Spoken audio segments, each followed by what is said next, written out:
Good evening, Mrs. Scott.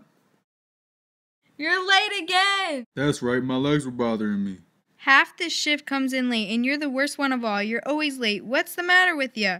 It's my legs. Somehow they don't ever get rested, and I don't seem to use sleeping days. I just can't get started. Excuses. You guys always got excuses. Every guy comes in here late always has an excuse. His wife's sick, or his grandmother died, or somebody in the family had to go to the hospital. And the beepers is the worst. I don't care what's wrong with your legs. You get in here on time. I'm sick of you beepers. You got the right to get mad. You got the right to cuss me 4 ways to Sunday, but I ain't letting nobody call me a beeper. Aw, forget it. I didn't mean nothing by it. It slipped out. It was an accident. Go on and get to work. This was a visual representation of Like a Winning Sheep by Ann Petrie.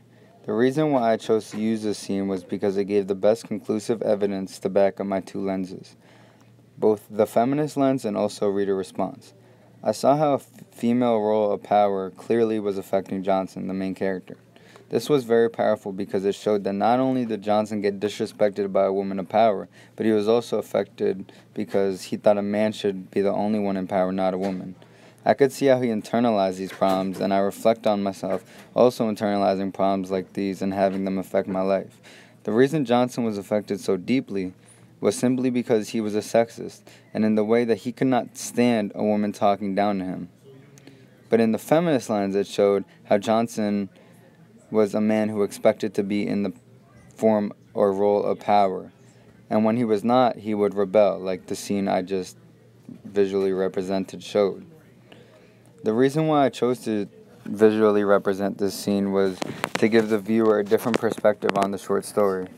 It is one thing to read it and form your own opinion, but bringing it to a character and giving these eggs of face gives a stronger vision to see in the story. This is what I did here, and by giving these characters a visual representation, seemingly also emotion, I gave a character another dimension.